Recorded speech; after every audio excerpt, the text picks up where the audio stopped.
Hello dear students. आज हम करेंगे ट्रिग्नोमेट्री की एक्सरसाइज 8.4 के क्वेश्चन नंबर 5 के पार्ट 9 और 10 को सॉल्व। तो पार्ट 9 और 10 को सॉल्व करने से पहले हम एक बारी फिर से आइडेंटिटीज का रिवीजन करते हैं। Sine square theta plus cos square theta is equal to 1, ये है हमारी पहली आइडेंटिटी। बाकी आइडेंटिटीज जिनमें कंफ्यूजन होता है उनको हम थोड़ा सा इस तरह याद रख सकते हैं, 1 प्लस 1 प्लस, और राइट साइड में सेकेंड स्क्वायर थीटा और कॉसिकेंड स्क्वायर थीटा। राइट, अब को के साथ को वाली that is cot square theta, और यहाँ पे आ जाएगा टेंजेंट स्क्वायर थीटा। तो ये थी हमारे पास तीन आइडेंटिटीज। तो करते हैं पार्ट 9 सॉल्व क्वेश्चन नंबर 5 का। तो इस तरह का पार्ट आपको पार्ट 4 भी था जिसमें मैंने कहा था कि अगर लेफ्ट हैंड साइड में आपकी सिंगल टर्म है डिनोमिनेटर में, यहाँ जैसे डिनोमिनेटर नहीं दिखाई दे रहा तो यहाँ सिंगल टर्म मतलब 1 है, लेकिन राइट हैंड साइड में क्या है आपकी दो टर्म्स हैं, ठीक है, मतलब कि टर्म्स के बीच में प्लस माइनस भी लगा है। तो इस तरह के क्वेश्चंस को हम किस तरह सॉल्व करेंगे, लेफ्ट हैंड साइड अलग से सॉल्व करेंगे और राइट हैंड साइड अलग से सॉल्व करेंगे। तो करते हैं इसकी पहले लेफ्ट हैंड साइड सॉल्व।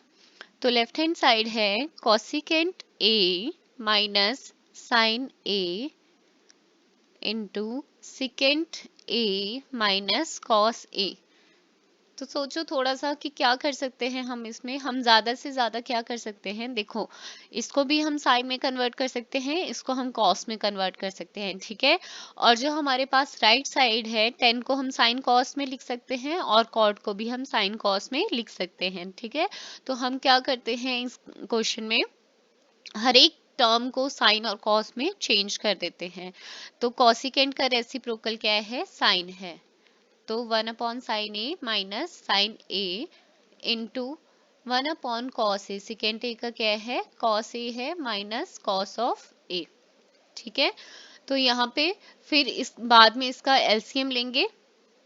तो एलसीएम जब हम इसका लेंगे तो एलसीएम क्या आ जाएगा, साइन ऑफ एंगल ए आ जाएगा 1, क्योंकि यहाँ साइन ए ऑलरेडी था एलसीएम की तरह, लेकिन यहाँ पे 1 था तो वो 1 इस साइन ए से मल्टीप्लाई होगा, तो ये साइन ए इस साइन ए से मल्टीप्लाई होगा, तो ये बन जाएगा 1 माइनस साइन स्क्वायर ए। सिमिलरली यहाँ पे देखो एलसीएम क्या आया, कॉस ए आया। यहाँ तो ऑलरेडी कॉस ए था तो न्यूमरेटर सेम रहेगा, लेकिन यहाँ 1 था तो ये वाला कॉस ए से मल्टीप्लाई होगा और क्या बन जाएगा, कॉस स्क्वायर ए बन जाएगा। तो आइडेंटिटी आपको दिख रहा है, जब क्वेश्चन में साइन और कॉस है तो आइडेंटिटी भी साइन और कॉस वाली लगेगी। तो आपके पास आइडेंटिटी है, we know that sine square A plus cos square A is equal to 1। Last parts में भी आपको बताया था कि यहाँ अगर हम आइडेंटिटी थीटा में लर्न कर रहे हैं और ए लिख रहे हैं तो कोई फर्क नहीं पड़ता, बस एंगल ये वाला और ये वाला क्या होना चाहिए, सेम होना चाहिए। तो साइन स्क्वायर ए की जगह, तो साइन स्क्वायर ए की वैल्यू क्या रह जाएगी, 1 माइनस कॉस स्क्वायर ए रह जाएगी, ठीक है। सिमिलरली कॉस स्क्वायर ए की वैल्यू क्या रह जाएगी, 1 माइनस साइन स्क्वायर ए रह जाएगी, ठीक है। तो यहाँ पे देखो 1 माइनस साइन स्क्वायर ए की जगह हम क्या लिख सकते हैं, देयरफॉर 1 माइनस साइन स्क्वायर ए क्या हो गया आपका, कॉस स्क्वायर ए हो गया, और अपॉन साइन ए इनटू, क्योंकि ब्रैकेट्स के बीच कोई साइन नहीं है मतलब मल्टीप्लाई है, 1 माइनस कॉस स्क्वायर ए की वैल्यू क्या है इस आइडेंटिटी से, ये आपकी मेन आइडेंटिटी थी और यहाँ मैंने इसको मॉडिफाई करके लिखा अपने क्वेश्चन, क्योंकि हमें चाहिए थी 1 माइनस कॉस स्क्वायर ए की वैल्यू और 1 माइनस साइन स्क्वायर ए की वैल्यू। तो ये इसी आइडेंटिटी से निकले, ये गिवन आइडेंटिटी से ही ये पार्ट्स आपके निकले हैं, ठीक है। तो अब देखो 1 माइनस कॉस स्क्वायर ए की जगह क्या है, साइन स्क्वायर ए लिख सकते हैं अपॉन कॉस ऑफ ए। अब कॉस ए से एक कॉस की पावर कैंसिल हो जाएगी और साइन से एक साइन की पावर कैंसिल हो जाएगी, तो अल्टीमेटली हमारे पास लेफ्ट हैंड साइड की वैल्यू आ रही है sine A into cos A. तो ये था आपका लेफ्ट हैंड साइड। करते हैं राइट हैंड साइड को सॉल्व। तो राइट हैंड साइड क्या है आपके पास, राइट हैंड साइड है, राइट हैंड साइड में था आपके पास 1 अपॉन डिनोमिनेटर में tangent A plus cot A. तो ये दोनों भी आपके किस में, साइन और कॉस में चेंज हो जाएंगे, क्योंकि टेंजेंट ए हमारे पास होता है sine A upon cos A, ठीक है।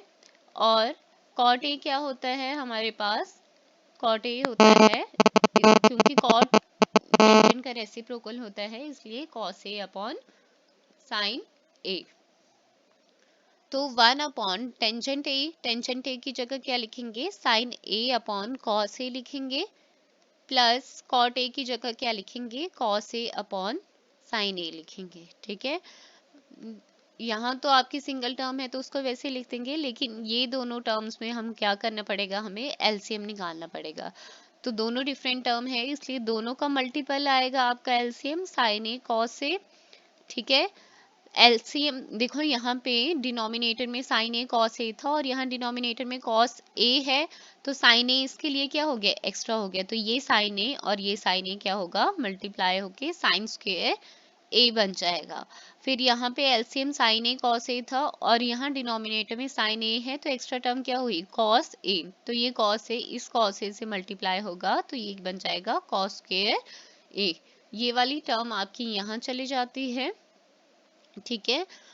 तो ये हो जाएगा sin A cos A upon sin square A plus cos square A.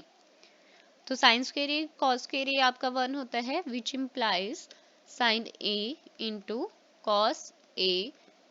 तो बिकॉज आपने वैसे लिख भी ली है एक बार ये आइडेंटिटी, लेकिन थोड़ा और क्लियरिटी के लिए आप दूसरी बार लिख सकते हो।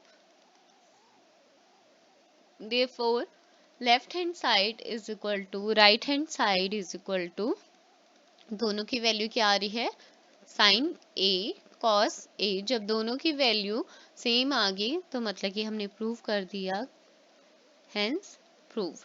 प्रूव करने के लिए जरूरी नहीं है कि लेफ्ट हैंड साइड को राइट हैंड साइड के इक्वल करना है।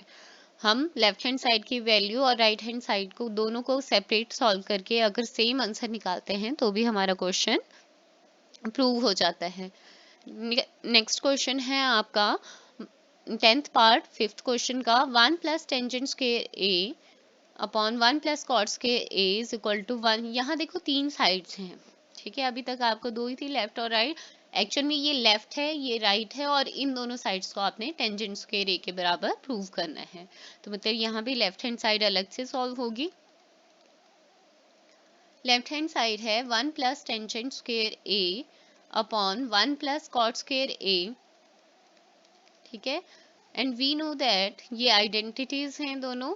1 प्लस टेंजेंट स्क्वायर ए किसके बराबर होता है, सेकेंड स्क्वायर ए, क्योंकि को के साथ को वाली टर्म आती है।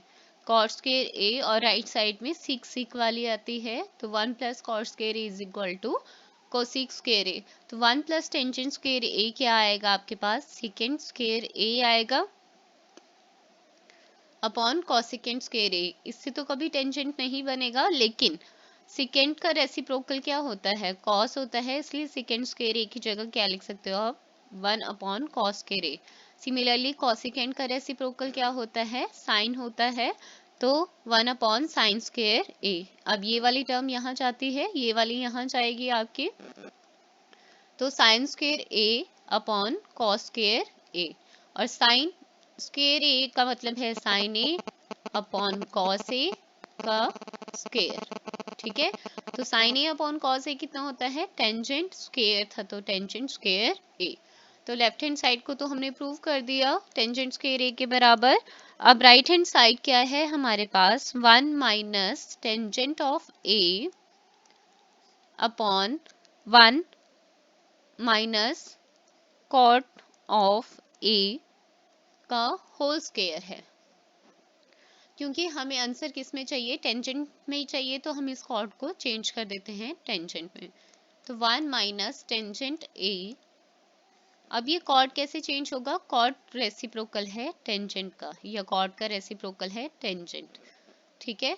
तो यहाँ पे क्या आ गया, देखो ऊपर तो सिंपल ये न्यूमरेटर वाली टर्म तो आपकी सेम रहेगी, लेकिन ये जो डिनोमिनेटर वाली टर्म थी इसमें क्या लेना पड़ेगा, हमें एलसीएम लेना पड़ेगा। क्या लेना पड़ेगा, एलसीएम लेना पड़ेगा। जब हमने एलसीएम लिया तो यहाँ टेंजेंट ए आ गया और यहाँ पे क्या आ गया, 1 आ गया। ठीक है, तो अब ये वाली टर्म जाएगी यहाँ पे और ये वाली टर्म जाती है आपकी यहाँ पे, तो ये आपका ये क्या आ जाएगा आपका सॉल्व करके, 1 माइनस टेंजेंट ए अपॉन टेंजेंट ए माइनस 1 इंटू टेंजेंट ए और ईच टर्म का होल स्क्वायर। ठीक है, अब यहाँ पे देखो 1 और टेंजेंट ए है, यहाँ पे भी 1 और टेंजेंट ए है, तो टर्म्स तो सेम है, बस साइंस डिफरेंट है। इसीलिए हम क्या करेंगे, हमें माइनस वाली प्लस की दिख रही है यहाँ पे और प्लस वाली माइनस की, तो ऐसे केस में क्या होता है, -1 कॉमन आता है। ठीक है, तो इस तरह जब हमने माइनस कॉमन लिया है तो माइनस वाली टर्म होगी प्लस की और प्लस वाली टर्म होगी माइनस की। ठीक है, इंटू टेंजेंट ए। अब देखो 1 माइनस टेंजेंट ए से 1 माइनस टेंजेंट ए कैंसिल हो गया और हमारे पास रह गया ये माइनस का साइन, जो डिनोमिनेटर था ये न्यूमरेटर में आ जाएगा। अब जब हम इसका स्क्वायर लेंगे, क्योंकि ब्रैकेट के बाहर था आपका स्क्वायर, तो माइनस की टर्म हो जाएगी प्लस और tangent square A. Therefore both of left hand side is equal to right hand side is equal to किसके बराबर आ जाएगी, टेंजेंट स्क्वायर ए के बराबर आ जाएगी। राइट, तो ये था आपका पार्ट 10 ऑफ क्वेश्चन नंबर 5। अब हमारे पार्ट रहते हैं पार्ट 3 एंड पार्ट 5। मिलते हैं नेक्स्ट वीडियो में नेक्स्ट पार्ट्स के साथ, दैट इज पार्ट 3 एंड 5 के साथ। Till then keep learning and keep practising.